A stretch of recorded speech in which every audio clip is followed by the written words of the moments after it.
아침 묵상에 오신 여러분들을 환영하고 축복합니다. 또 하나님께서 오늘 새로운 날들을 주셨는데 새로운 날들에 걸맞는 또 새로운 날 줄 줄 믿습니다. 사실 아침 묵상 이렇게 하나님께 드리는 게 쉽지만 않죠. 아침 일찍 일어나서 그래도 이렇게 우리가 아침 일찍 일어나서 하나님과 첫 시간을 함께 하려고 했을 때 하나님께서 우리의 삶에 차이를 만드시고 그 차이를 통해서 우리 삶 가운데 일하실 줄 믿습니다. 그런 믿음을 가지고 또 오늘 힘차게 시작했으면 좋겠습니다.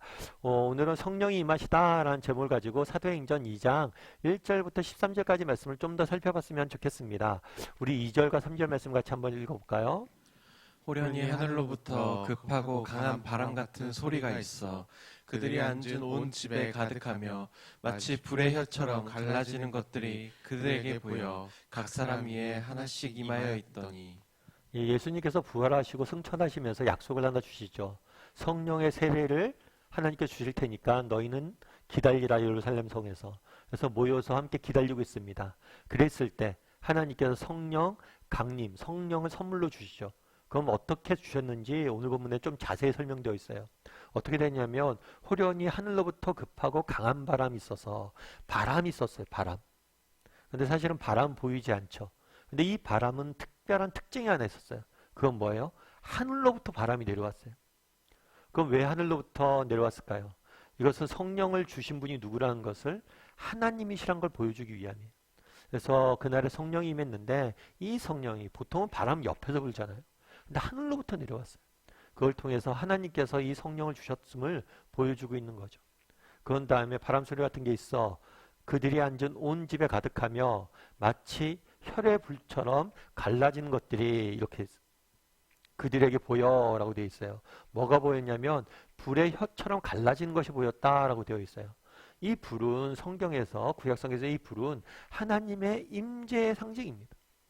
그래서 모세가 하나님을 만났는데 떨기나무, 불타고 있는 떨기나무를 봤어요. 불은 하나님의 임재의 상징이에요.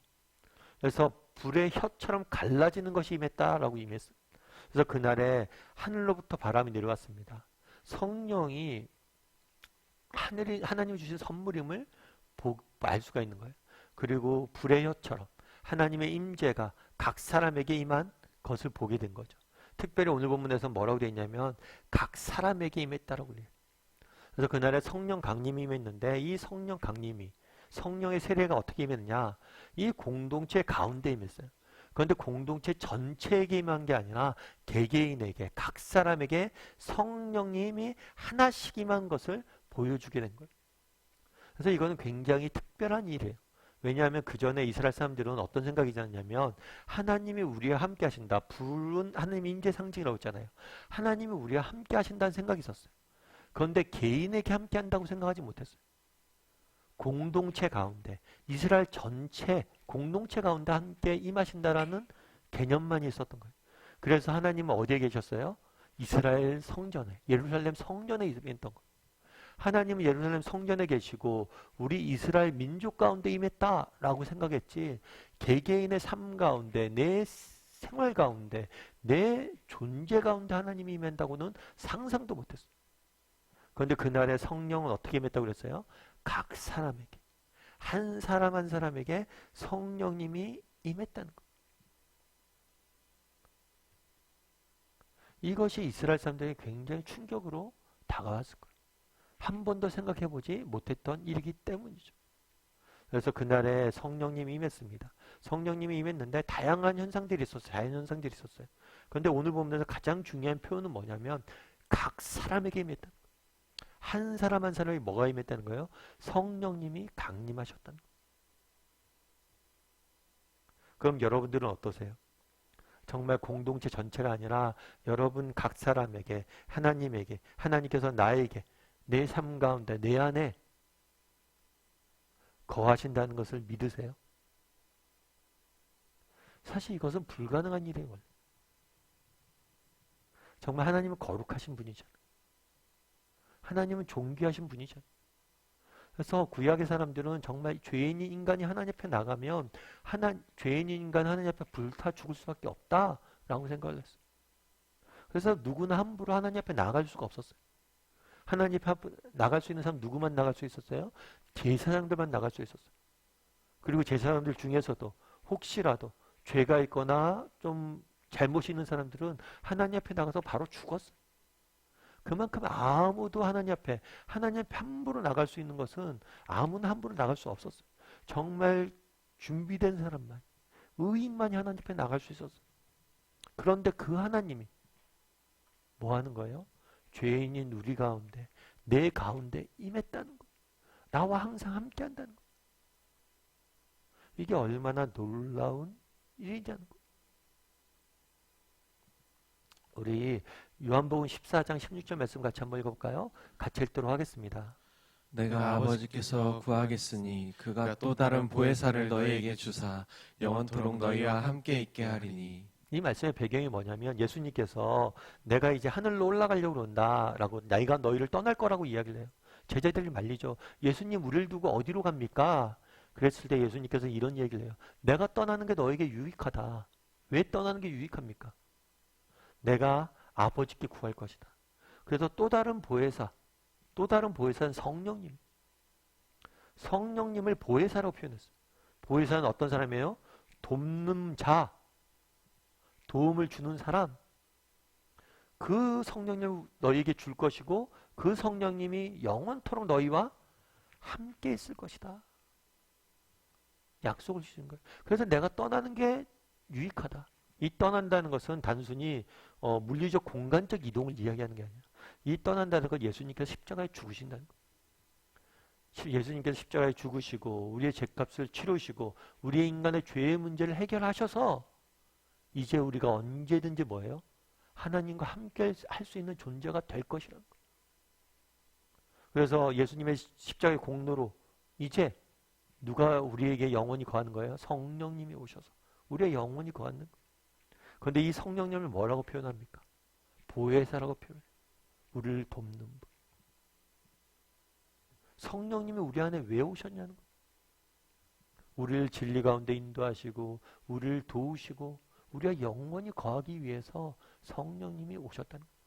특별히 공동체 전체에 오신 게 아니에요. 우리 각 사람에게 내 인생에 들어오셔서 나를 진리 가운데 인도하시고 내 인생을 돕고 응원하시기 위해서 성령님이 내 안에 계시다는 거예요. 여러분들은 어떠세요? 어저께도 우리가 살펴봤지만 정말 성령님이 내 안에 계시다는 걸 믿으세요? 어제 우리 한번 점검해보자고 그랬죠. 내 안에 계시다는 걸 믿냐? 우리가 믿는 이유는 뭐예요? 우리의 느낌이 아니에요. 하나님의 약속에 근거해서 믿죠. 그러면 내 안에 계시다는 것이 오늘 물어볼 건 뭐냐면 성령님이 우리 안에 계신데 이 우리 안에 계시다는 것이 얼마나 큰 특권이고 축복임을 믿으세요? 정말 성령님이 내 안에 영원히 거하신다는 것이 얼마나 큰 은혜이고 축복임을 믿냐는 거예요. 세상에서 제일 어리석은 게 뭐냐면 자기가 가진 정말 불행한 사람이 뭐냐면 자기가 가진 가치를 내가 가지고 있는 가치를 모르는 사람이 가장 불행한 거예요. 그게 얼마나 소중한지 몰라서 헤매다가 정말 그 가치를 발견하는 사람이 정말 불행한 거예요. 그래서 많은 사람들이 그런 이야기 하잖아요. 정말 젊은 날 가정의 소중함을 모르고 밖에서 헤매다가 나중에서야 정말 가정의 소중함을 깨닫고 돌아왔다. 그럼 정말 참된 행복은 여기에 있음을 모르고 있었다. 정말 우리 가진 것의 소중함들을 아냐는 것. 정말 성령님이 내게 임하셨다는 것이 얼마나 큰 특권이고 축복임을 우리가 아냐는 것. 역사상 가장 어리석은 거래가 하나 있어요. 그건 뭐냐면 러시아가 알래스카를 판 거래라고 이야기를 해요. 뭐냐면 그 당시에 러시아가 크림 전쟁 이후에 재정적인 어려움이 있었습니다. 그러니까 돈이 필요했어요. 그러니까 알래스카를 미국에 판 거죠. 그때 팔았을 때 돈이 얼마였냐면 720만 달러예요. 우리나라 돈으로 하면 한 1조가 넘는 돈이에요. 사실 큰 돈은 아니죠. 그 넓은 땅을 타는데 1조가 됐으니까. 1조밖에 안 된 거니까. 그런데 처음에 이 거래를 했을 때 미국에서도 반대가 엄청 많았어요. 그 얼어붙은 땅을 사서 뭐하냐. 그러면서 뭐라고 신문에 그렇게 썼냐면 북극곰의 정원. 북극곰들이 노는 정원을 사서 뭐하냐 우리나라가. 이런 이야기를 엄청 많이 했어요. 그래서 반대도 심했습니다. 그런데 그 땅을 산 다음에 놀라운 일이 있었죠. 그 땅을 샀는데 처음에는 얼어붙은 땅이라고만 생각을 했어요. 그런데 알래스카 지하에 엄청난 자원이 숨겨져 있었던 거예요. 석유를 비롯해서 온갖 자원이 숨겨져 있어요. 그래서 알래스카에서 숨겨져 있는 철의 양만 해도 10조가 넘어간대요. 철만 10조가 넘어가요. 땅값의 10배가 넘는 거죠. 그러면서 가장 어리석은 거래라고 해서 알래스카라고 이야기해요. 그럼 러시아가 왜 팔았을까요? 왜 팔았어요? 그 싼 가격에. 그 안에 무엇이 숨겨져 있는지 몰랐던 거예요. 그걸 알았다면 누가 팔겠어요? 우리도 마찬가지란 거예요. 성령님이 나와 함께 계시잖아요. 이것이 얼마나 놀라운 특권이고 축복인지 몰라서 가난하게 사는 사람들이 너무 많다는 거예요. 어리석게 사는 사람들이 너무 많다는 거예요. 정말 성령님이 우리 안에 계시잖아요. 그리고 성령님 누구예요? 보혜사시잖아요. 우리가 정말 도와달라고 요구만 하면 언제든지 도와주시는 분인데 그 성령님이 우리와 함께 계시다는 걸 몰라서 도움도 구하지 않고 정말 혼자 그렇게 사는 사람들이 너무 많다는 거예요. 우리 한번 돌아봤으면 좋겠어요. 나는 정말 성령님이 나와 함께 계시다는 것이 얼마나 큰 특권이고 축복임을 아는 사람인지. 우리가 정말 안다면 어떻게 돼요?